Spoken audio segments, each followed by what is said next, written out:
तसं नाही, माझी रूम आणि तुमची रूम, तुम्हाला सेपरेट रूम, मला सेपरेट रूम. आज नंतर येतो मी. नंतर नाही, आता घेतली रूम मी पार. अरे तू शांत राहा जरा. मी नंतर इथंच आहे, मी कुठं जातोय डोंगर सोडून. ये बस. बसन बी आता तुमचं ऐकलं ना, आता नका ताप देऊ. अरे कुठं मी गेल्या वेळेस मी तुम्हाला घरातनं म्हणलं होतं इथं जाऊ नका. येत आहे. तुम्हाला यायचंय का नाही काय येड्यागत वागताय होय हा शूटिंग काढून व्हायरल करल सगळं अख्खं.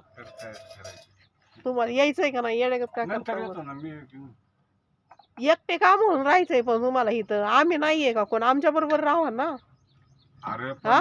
तुमच्या त्याच्या जवळ राहा माझ्या जवळ राहा. अरे जाऊन बेटवाडीत नाही यायचं तर नका जाऊ तिथं नाही जायचं तर तुम्हाला. म्हणजे इथंच आहे की कुठं जातोय? हे असं राहायचं एकटं रानावानात कोणच नाही तिथं डोंगरात ते लय भारी दिसत तुम्हाला आहे का तुम्हाला हॉटेल नाही, मी नंतर येतो, आता नाही येणार.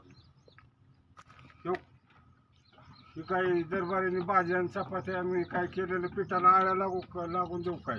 आणि पण समजा- इकडे यायचंच नाही परत. तुम्हाला कशाला एकट्याला हाताने करून खायचंय आईतं बसून खायचे दिवस आहेत का हाताने करून खायचं इकडे तिकडे हिंडायचं खूप चपात्याचं गट थोडं. काय करायचं त्याचं. पण आम्ही सांभाळलं नसतं तुम्हाला तर ठीक होतं. अरे बाबा पण त्याचं नाही सवाल. सवाल नाही, पण आम्हाला कशाला दोषात घालवताय? तुम्हाला नाही दोष, तुम्ही कशाच्या दोषात जाते? अहो आम्हाला ना काय मग करतो पापाचं हे करू नाही बाबा. हे चांगले नाही गोष्टी. आम्ही जर तिकडे राहून किती काही केलं तर त्याचा काही उपयोग नाही.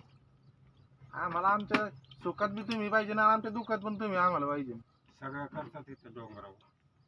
सगळ्या करता म्हणजे काय करताय नक्की इथं राहून तुम्ही. म्हणजे आमच्यामुळे आहे का तुम्ही? संपलं. तुम्ही तुमचा अवतार काय करून घेतलाय बघा तुम्ही. काय नाही बरोबर आहे. अवतार माणसं जन्म वाढणारा माकडा.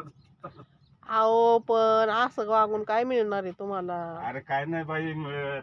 राहून दे. पटकन आवरा चला, नका या देवाने करू. आलोय ना आता आम्ही दोघं न्यायला तुम्हाला चला तुम्हाला आवरा ना. परत इकडे यायची गरजच नाही ठेवणार. नाही मी एखाद्या तुमचं काय आहे ते घ्या आणि चला. आता जर का गेल्यावर सारखा त्रास दिला ना तर बघा मग. सारखं किती वेळा न्यायला आलं तर तुम्ही परत निघून येताय. तुम्हाला काही कोण नसल्यागत वागता फार तुम्ही. माझे 2-3 दिवस झोप नव्हती झाली आपण माहिती का त्या दिवशी.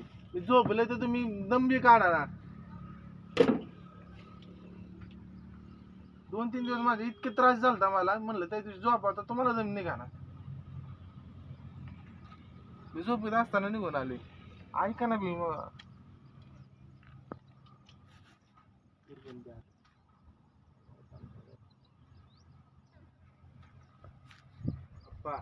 पटकून यावर. मी नंतर येतो. नंतर बसलं काही नका सांगू. आईला पण आता घेऊन जाणार तुमच्या बरोबर.